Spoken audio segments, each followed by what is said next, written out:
For as powerful as the RodeCaster Pro 2 and the RodeCaster Duo are, I've never been able to recommend them to streamers because they're missing an absolutely key, absolutely core feature that streamers need until today.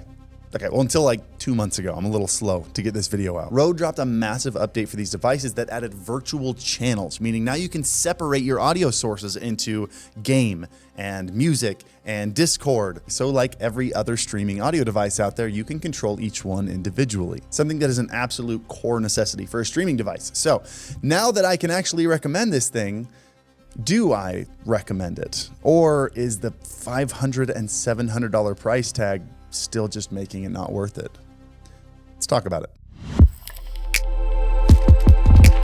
If you want to know how I did that intro graphic, by the way, I've been taking a couple classes on Skillshare on how to use Blender, and more specifically, their 2D animation tool called Grease Pencil. Skillshare, by the way, is the sponsor of this video, and it is the best way to learn and explore that new thing you've been wanting to learn for a long time. You've just never really known how to learn it, never really gotten around to it, you know? Skillshare is the largest online learning community led by pros across industries like film, animation, illustration, productivity, writing, anything. And the learning paths are hand-picked classes meant to be taken in order, making it a super simple structure to follow. No more spending time figuring out what to learn and what to watch next. So far, I've done Blender classes with Smeef, After Effects classes with Jake Bartlett, YouTube creation with NKBHD, and currently this Grease Pencil class with Guy Georgie. And as a free gift, the first 500 people who use my link will get a free month trial of Skillshare, which, for being honest here, is more than enough time to make significant progress on that thing. So if you're ready to finally start learning that thing, now might be your chance. Click my link below and sign up. First things first, if you actually have one of these, let me show you how to activate it. If you don't, I'll put the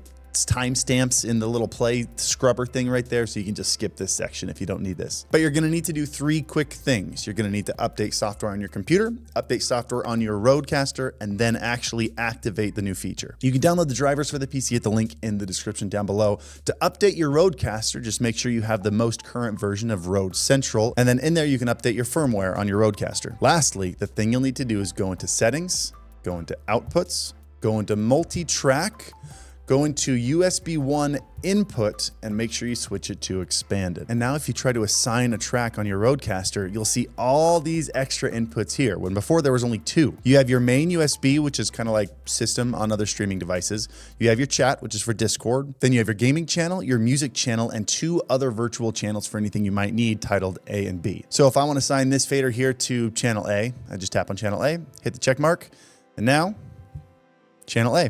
Right here. And then the rest works like any other device. You're going to go into sound settings, scroll down, go to more sound settings. You're going to set RodeCaster System as your default device, and then RodeCaster Pro Chat as your default communication device. And then you're set. And then if I want to bring some stream beats in on the music channel, I just go to the volume mixer setting.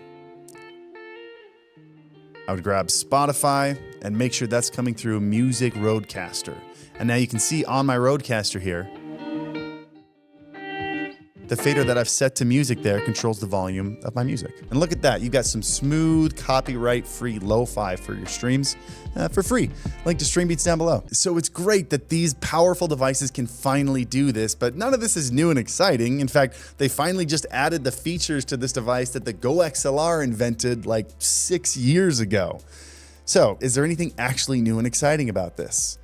Well, yes. Yes, there is. One of the most useful things the RodeCaster can do that very few of the other ones can is multi-track recording. So if you want to have a nice, simple, on-the-fly mix for Twitch, but then maybe you want to reuse that for a YouTube video or a TikTok later, and you want to be able to adjust audio, maybe remove your teammate voices or remove the music, you can do that. And you can do a lot of that. So let me show you that.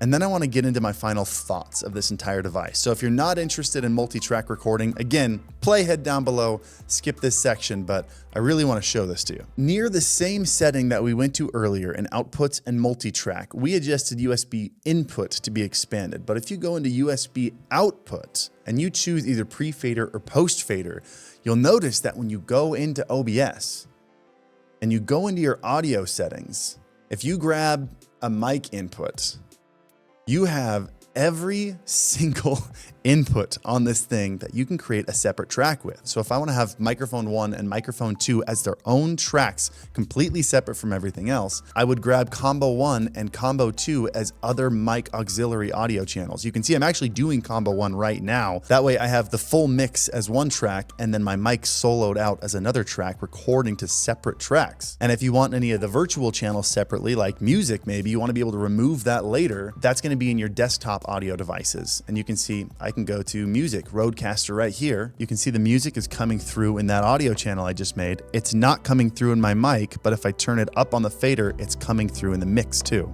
And if we take this recording in OBS and we throw it in a DaVinci Resolve to edit later, you can see 3 separate audio tracks that we have complete control over. So if I want the live mix, we've got that. If I want my voice separate, we've got that. If we want the music separate, we've got that. Just as a short tutorial, by the way, if that's something you want to do with your RodeCaster, what you're going to need to do is go to your output settings and make sure your recording format is set to MKV. Make sure you're recording enough separate audio tracks. I've got 3 selected here. And then if you right click and go into advanced audio properties, you can set each of these channels to be different tracks to record to. So I've got my full mix set to track 1. I've got my microphone set to track 2. And I've got my music set to track 3. Super useful for content creators who want some control during the editing process. So now that they've finally added these updates and made it a very good streaming device, is this something I would actually recommend?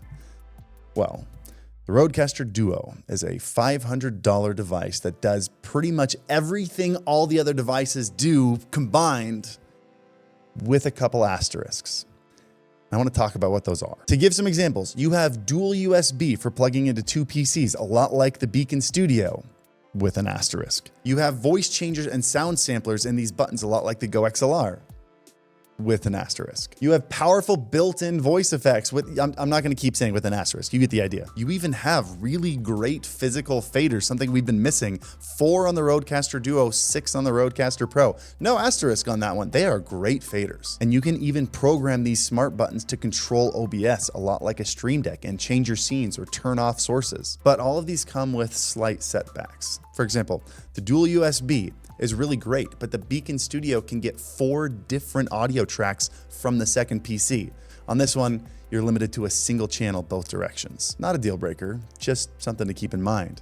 And with the samples on the smart buttons over here, like the Go XLR, on the Go XLR, you could tap and hold to record something, and then when you pressed it, it played whatever you recorded. On here, you have to actually go into the settings, tap the screen 10 times, record something while you're in there. It's a little bit more cumbersome to use because these buttons do like 5 different things. The voice effects on the microphones that I'm gonna pull up right now are insane. They're so powerful, but they're a little bit more complicated. Like, how many of you know what hysteresis is in a noise gate?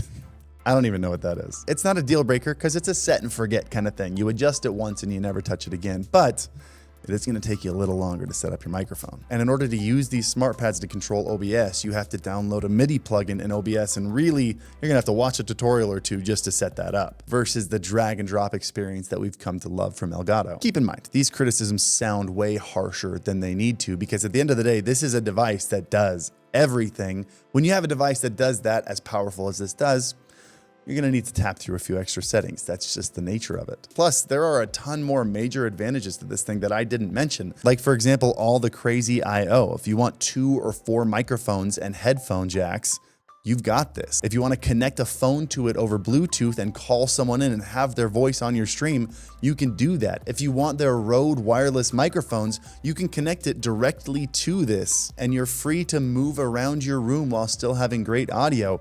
You can't do any of those things on any other device. Oh, and also having the screen built right into it, you don't need to Alt-Tab out of anything to actually adjust anything. You can control everything on the device itself. Like, there are a lot of really cool things about this. Just know that things like plug-in control or the routing table is going to be a little bit more complicated, and there's going to be a learning curve. Also, it is still missing a second output track to be used as a VOD track on Twitch. I'm surprised they overlooked that. It seems like that should have been included in this. But at the end of the day, if you want the device that does everything and does everything well, and you're willing to pay for it, I mean, this is your guy. It's overkill in most categories, but it might have something you really need that none of the other ones do, like physical faders or wireless mic connectivity, or connecting multiple XLR microphones, or multi-track recording. Like, all these things are very powerful and unique to this device. So it's really up to you. What do you think? leave a comment down below. And if you don't have any thoughts on it, just leave your favorite emoji for engagement. I hope this helped. Hit the like button while you're down there and subscribe if you haven't already. And as always, happy streaming.